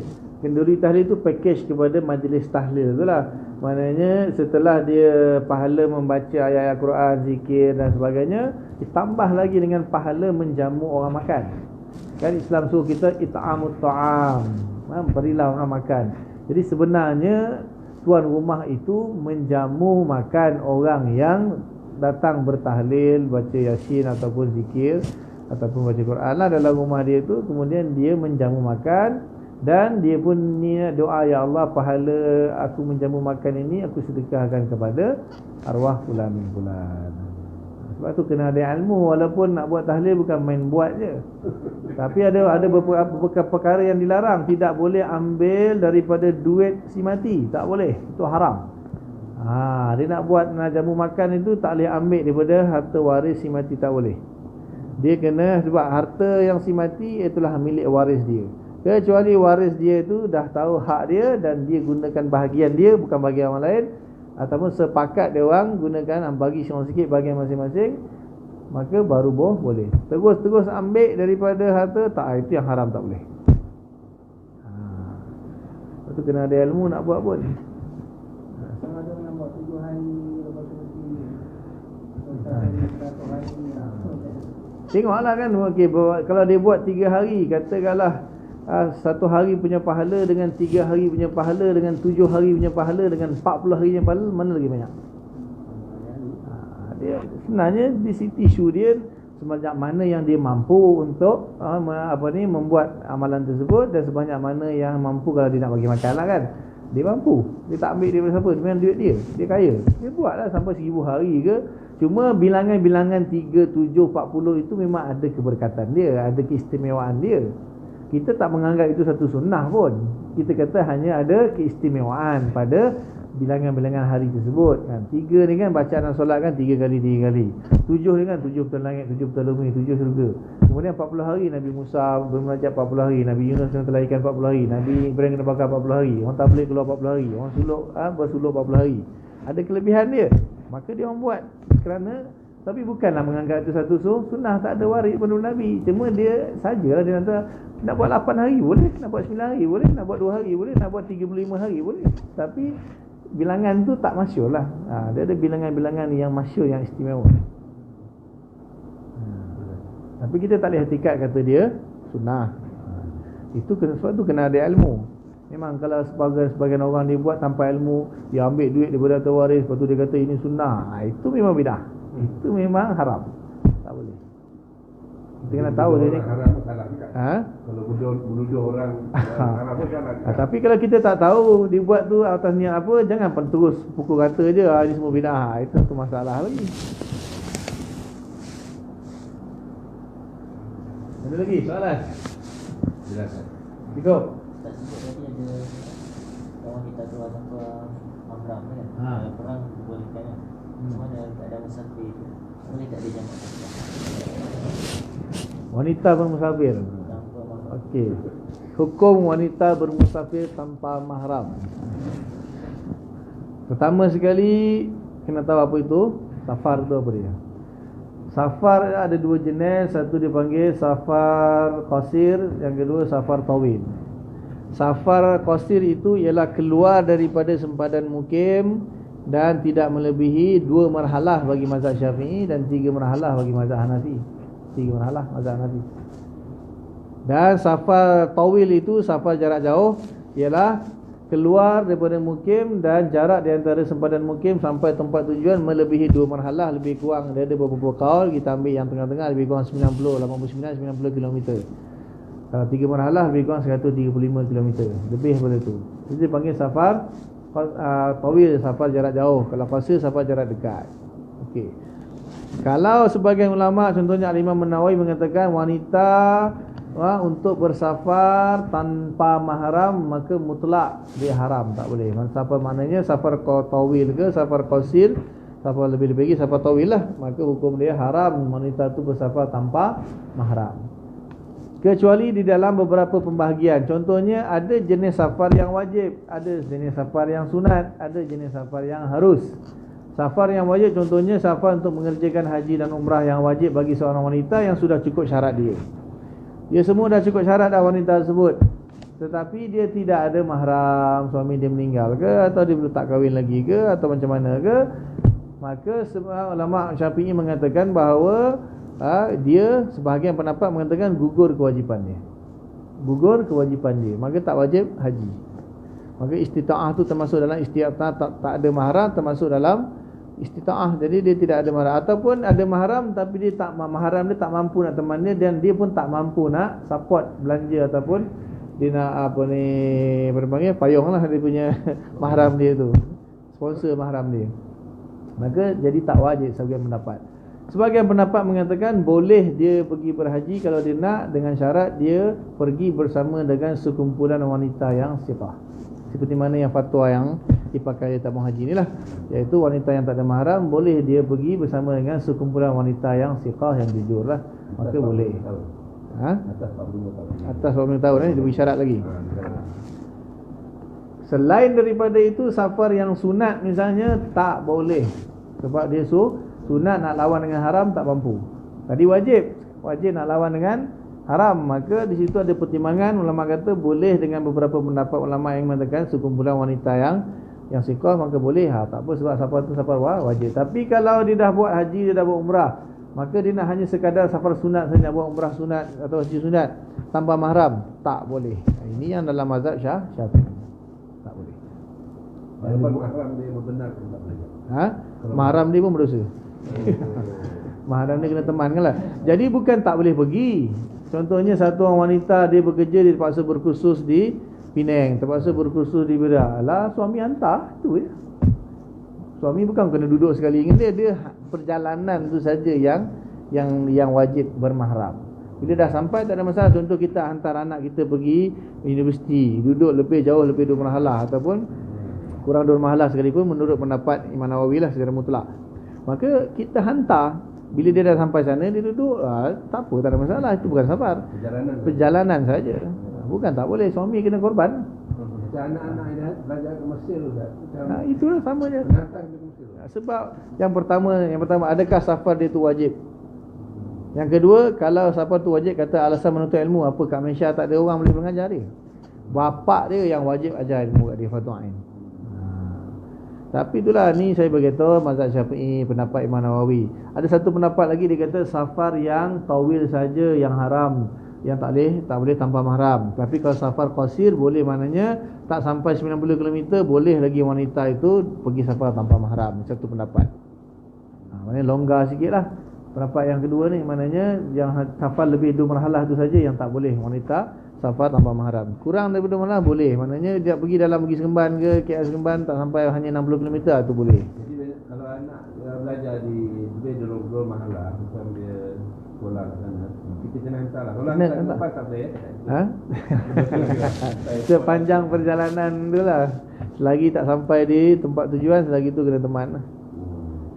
Dan dia tidak dibenarkan untuk jamak dan qasar dan mengambil segala rukhsah-rukhsah yang dibenarkan dalam safar, tak boleh. Haram. Kalau dia semayang di jamak, dia qasar, tak sah semayang dia, batal. Sebab mahram tak ada. Sebab haram. Sebab safar dia dianggap sebagai safar maksiat. Haram dalam safar dah haram dah, berdosa dah. Lepas tu rukhsah tak boleh, kerana hantar. Walaupun pendapat ulama terkini ya macam-macam lah. Dia kata safar itu sebenarnya kenapa diwajibkan ada mahram, sebab kerana keselamatan wanita tu tak terjamin zaman sekarang. Keselamatan dah umum dalam kapal terbang, ada kata-kata orang, maka keselamatan terjamin. Maka ilah untuk melarang tu dah hilang, maka boleh. Itu pendapat ulama terkini. Siapa nak ikut-ikutlah. Saya hanya menukilkan saja yang hati-hatinya seperti mana yang telah difatwakan dalam mazhab Syafi'i ya. Imam apa yang ucapkan tadi? Yang mana? Jadi Yang mutlak tak boleh. Imam Nawawi. Saya jurus Syafi'i sepakat. Dalam kitab Ujarami pun jelas.